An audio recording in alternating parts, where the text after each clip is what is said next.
Assalamualaikum warahmatullahi wabarakatuh. Selamat pagi murid-murid Bapak yang Bapak cintai dan sayangi.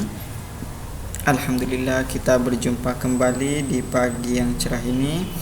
Mudah-mudahan Allah selalu memberikan keselamatan kepada kita semua, memberikan kebahagiaan fid dunya wal akhirah. Mudah-mudahan Allah selalu melancarkan urusan kita, mempermudah urusan, membantu urusan kita. Mudah-mudahan Allah selalu memberikan kemurahan rizkinya kepada kita, rizki yang banyak yang bermanfaat bagi kita. Amin amin ya rabbal alamin. Baik murid Bapak, untuk hari ini kita akan belajar dua mata pelajaran, fikih dan SKI. Untuk fikih kita simak materinya dulu, kemudian untuk SKI nanti Bapak akan berikan tugas. Sekarang di fikih ini kita akan belajar 3 pembelajaran. Yang pertama rukun puasa, yang kedua sunnah puasa, yang ketiga hal-hal yang membatalkan puasa. Oke, kita mulai dari rukun puasa. Mari kita buka halaman 68. Kita buka LKS paketnya halaman 68. Bapak akan menjelaskan di mana rukun puasa itu. Di situ ada 2 rukun puasa, rukunnya puasa ya. Ada 2 rukun, itu berarti yang sebelum kalian laksanakan dan yang harus kalian persiapkan dan yang harus kalian lakukan ya. Yang pertama itu apa? Yang pertama itu niat di malam hari. Biasanya itu niat kita lakukan setelah sholat witir, isya. Habis sholat isya kita sholat tarawih. Setelah sholat tarawih itu kita melaksanakan witir 3 rakaat, 5 rakaat, 1 rakaat itu pun boleh ya. Setelah itu kita berniat ya. Bagaimana niat puasa ya?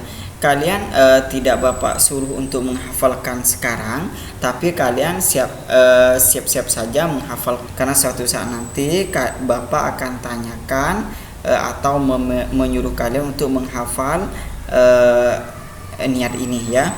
Oke. Bapak akan berikan contoh bacaannya seperti ini.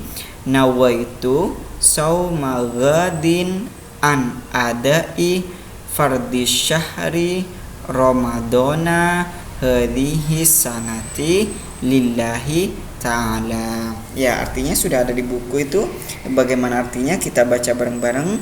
Saya niat puasa pagi hari untuk menunaikan puasa Ramadan tahun ini karena Allah Subhanahu wa taala gitu ya.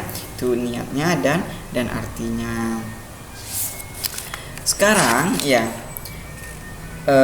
berikutnya yaitu rukun puasa yang harus kita lakukan apa? Yaitu menahan diri dari segala sesuatu yang dapat membatalkan puasa, dari terbitnya fajar sampai terbenamnya matahari. Jadi setelah fajar terbit, sebelum azan subuh itu fajar ada cahaya ya yang melintas ya, itu tandanya fajar yang pertama keluar ya.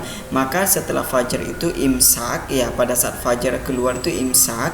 Dan pada saat imsak kita tidak boleh makan, tidak boleh minum ya. Menjaga nafsu kita ya, suami istri menjaga jarak gitu ya, bukan menjaga jarak artinya bermusuhan ya. Agar kenapa? Berjaga-jaga saja ya, agar nafsu kita itu terjaga gitu ya. Karena meskipun di bulan Ramadan itu katanya setan itu diikat ya, akan tetapi ada nafsu di dalam diri manusia itu sebagai musuh terbesar ya. Musuh terbesar itu ada setan dan ada nafsu ya. Nafsu yang dalam manusia itu merupakan musuh terbesar kita ya. Jika kita menang melawan nafsu itu, maka kita itu lebih mulia daripada malaikat. Akan tetapi jika kalah, maka itu lebih rendah daripada hewan ternak ya. Oke. Mau kalian dikatakan sebagai anjing ya. Oke. Jadi kita harus menahan nafsu gitu ya.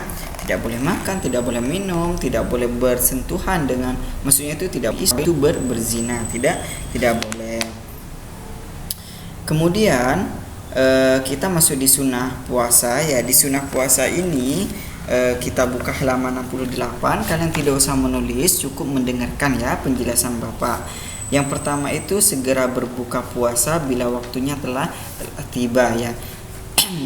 Kalau puasanya sudah tiba ya, maka kita dianjurkan ya untuk segera berpuasa, karena di situ akan ada banyak rahmat yang Allah berikan gitu ya. Setidaknya kita makan sedikit saja, entah itu yang manis-manis ya, biasanya kita ada teh manis gitu ya. Kalau tidak ada bisa air putih biasa.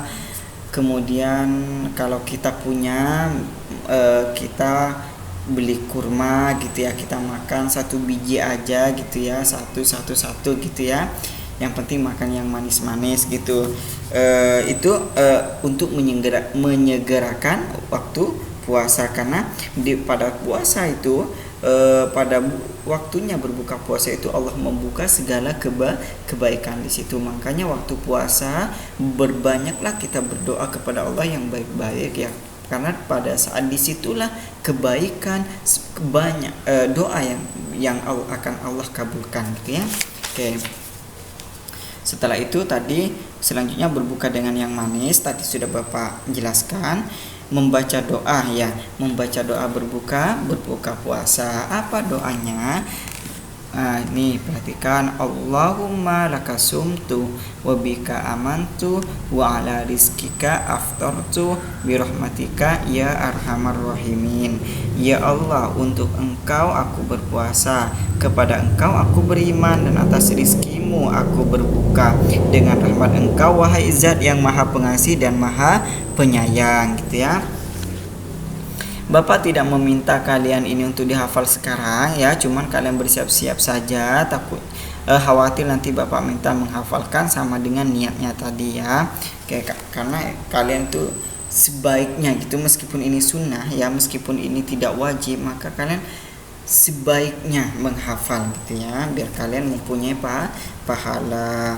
Oke, selanjutnya makan sahur sebelum terbit fajar. Artinya apa? Kalau berbuka kita disuruh mendahulukan ya, maksudnya itu disuruh cepat-cepat. Kalau sahur kita dianjurkan untuk mengakhiri ya, sebelum fajar kita sahur gitu kan.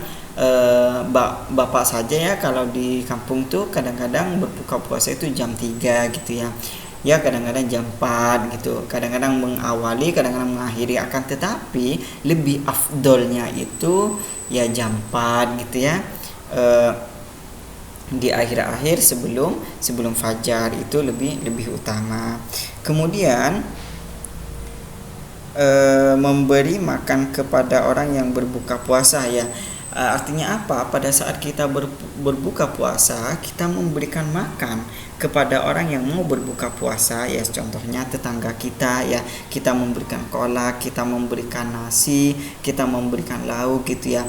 Jika mereka menikmati makanan yang kita makan pada saat berbuka puasa, maka kita akan mendapatkan pahala seperti pahala puasa mereka, dan pahala mereka tidak akan berkurang ya. Pahala kita bertambah, kemudian pahala mereka tidak akan berkurang gitu ya. Pahala puasa kita bertambah, jadi kita dapat double, kita dapat dua pahala puasa. Pahala puasa kita sendiri, pahala dari puasa orang lain, seperti itu ya. Kemudian memperbanyak sedekah ya. Sedekah itu sebenarnya bukan cuma di bulan puasa saja, akan tetapi di bulan puasa itu cara melatih kita ya untuk bersedekah, agar di bulan-bulan berikutnya, bulan-bulan yang lain itu kita terbiasa untuk bersedekah. Berikutnya itu memperbanyak tadarus dan pembacaan Al-Quran gitu ya. Karena kenapa? Pada saat berpuasa itu kita membaca Al-Quran, pahalanya itu akan dilipat gandakan oleh Allah ya. Bisa 10 kali lipat, bisa kali 20 lipat, itu terserah Allah ya. Kita tidak usah memikirkan pahala, yang penting Allah akan melipat gandakan pahalanya. Kalau sekarang kita kalau hari ini kita ngaji seperti biasa gitu ya. Setelah sholat subuh kita ngaji seumpama itu akan mendapatkan pahala dari Allah. Akan tetapi jika berpuasa di bulan Ramadan kita ngaji, maka Allah akan memberikan pahala yang sangat banyak kepada kita ya, berlipat ganda. Ya, entah berapa ukurannya ya, entah itu 100 kali lipat, 200 kali lipat, 1000 kali lipat, itu terserah Allah. Kita tidak usah memikirkan pahala, yang penting kita melakukan ibadah yang Allah anjurkan, yang Allah perintahkan. Oke, itu sudah masuk di sunnah-sunnahnya. Sekarang terakhir kita masuk di hal-hal yang membatalkan puasa. Kita berpuasa, kemudian kita melakukan hal-hal seperti ini, maka puasa kita akan batal. Apa saja perbuatan itu? Ya, contohnya yang pertama, makan dan minum. Kita tidak boleh makan dan minum secara sengaja gitu ya. Contohnya kita lapar.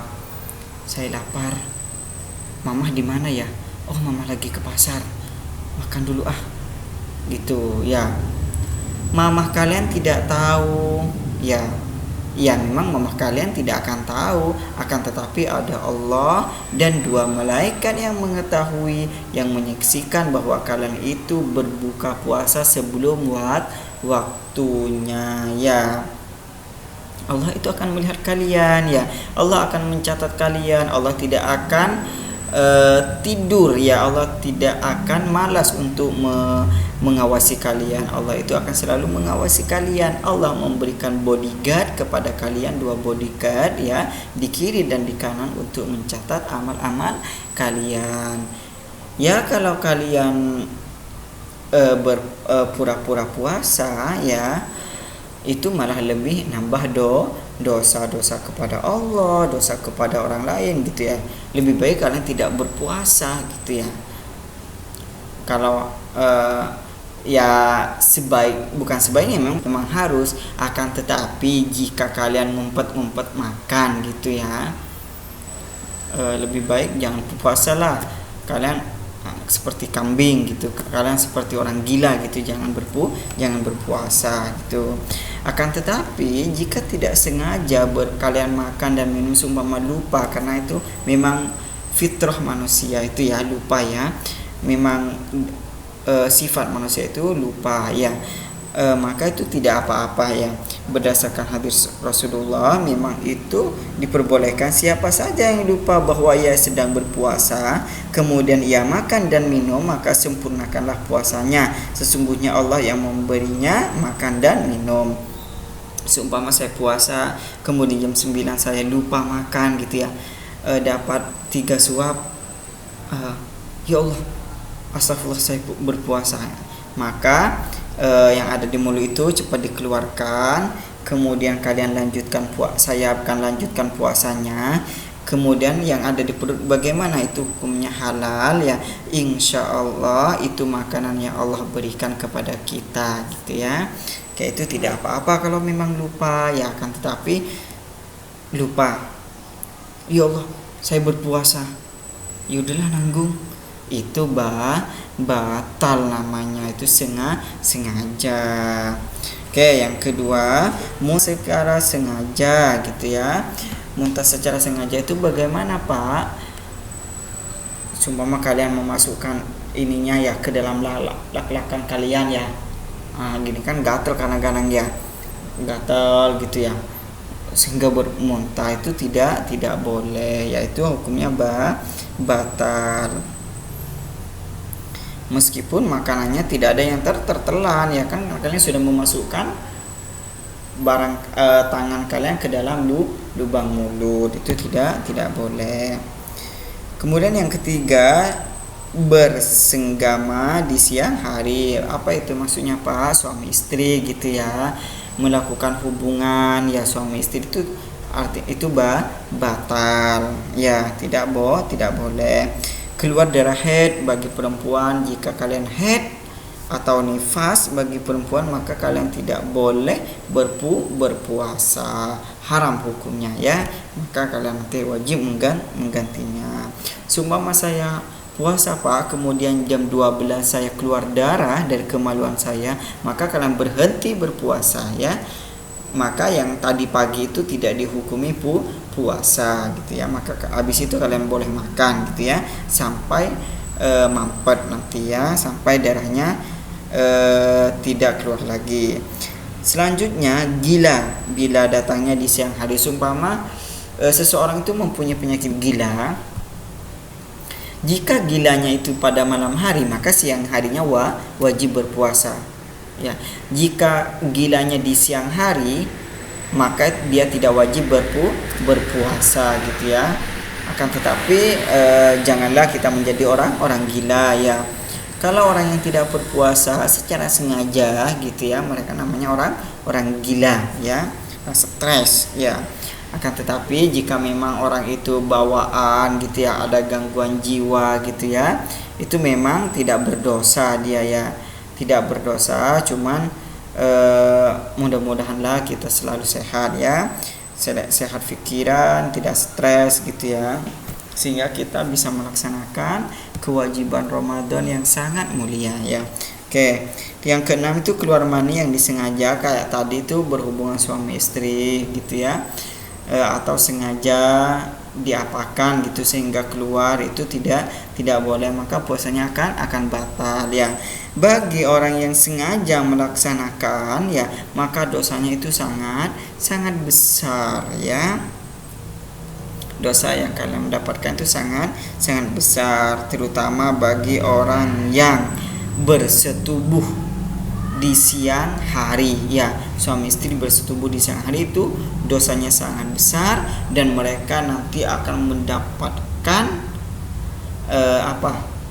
hukuman dari Allah. Dia harus berpuasa selama 2 bulan berturut-turut ya. Dia berpuasa selama 20 hari berturut 60 hari berturut-turut tanpa henti ya. Capek kan, lebih capek ya, lebih alangkah baiknya kita menahan nafsu, menahan diri. Oke, baik, itu saja untuk materi fikih. Sekarang kita lanjut di SKI ya.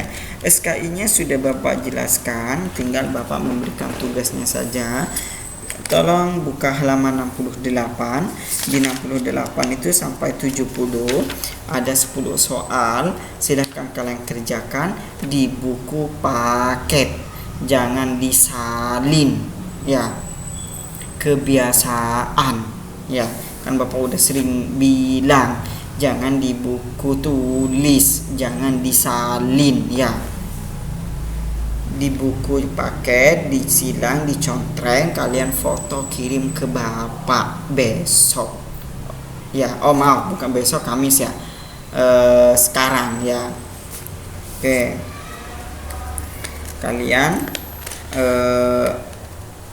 kerjakan di paket, kemudian foto kirim ke Bapak. Oke, itu saja untuk materi hari ini. Selamat belajar ya, mudah-mudahan kita sehat selalu, amin amin robbal alamin. Terima kasih atas perhatiannya. Wassalamualaikum warahmatullahi wabarakatuh.